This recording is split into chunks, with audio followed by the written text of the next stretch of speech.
It's Monday morning here, about 11:40, and I left Orange County about an hour ago, and I'm on my way to Joshua Tree National Park. Over breakfast, I was checking the weather forecast, and Orange County had a forecast for some rain, which is a little unusual for August. So I thought, maybe there's some storms out in the desert, and sure enough, when I checked the forecast, it said there's likely to be thunderstorms out in Joshua Tree. So thought I'd make a trip out of it.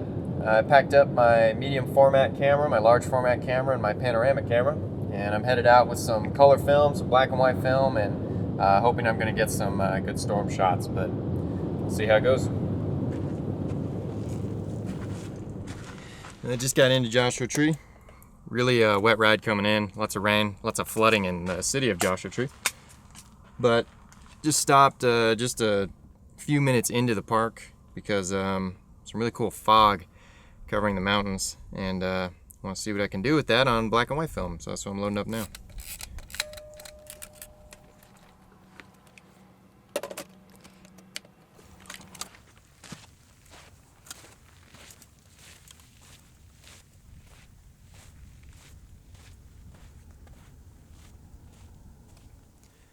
So right now I'm doing a series of shots.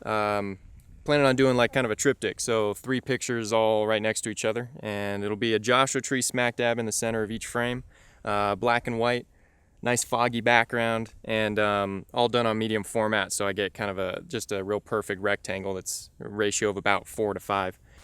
And I just want to tell you about the equipment I'm using here a little bit. This is a Mamiya RZ67 camera, shoots medium format, 6x7 is the format, hence RZ67.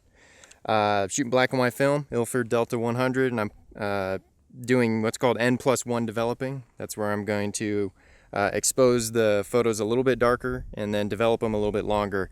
That's going to add some contrast. Some of you film shooters out there may know that as push processing. It's pretty similar. It's not exactly the same, but a pretty similar process. And I'm using the yellow number 15 filter, dark yellow, and that's giving me a little bit more contrast. Because the dirt here is kind of a yellowish tone and the fog is kind of a bluish tone, so I think it's going to make the dirt stand out a little more and the fog go a little bit darker. Hopefully it'll work out, but it's kind of a tricky situation. It's pretty flat lighting, so I'm just having to work pretty hard to bring in some contrast.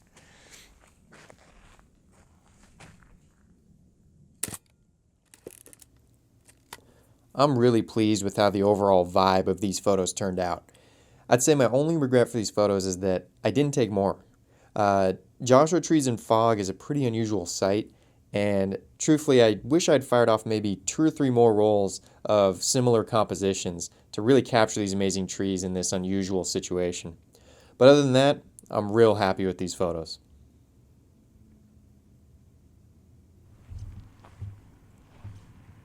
I tell you, there are some conditions and some subjects that are great for black and white photography, and some subjects and conditions that aren't. These subjects, these awesome Joshua trees with their unique shape, and this fog bank behind me, is fog engulfing all these trees, putting real great layers going off into the background. This stuff, this is just, it's just tasty black and white photography. So I'm glad I came out. I'm glad I brought my black and white film, and I'm glad the weather is deciding to not rain on me right now, because I'm loving these fog layers.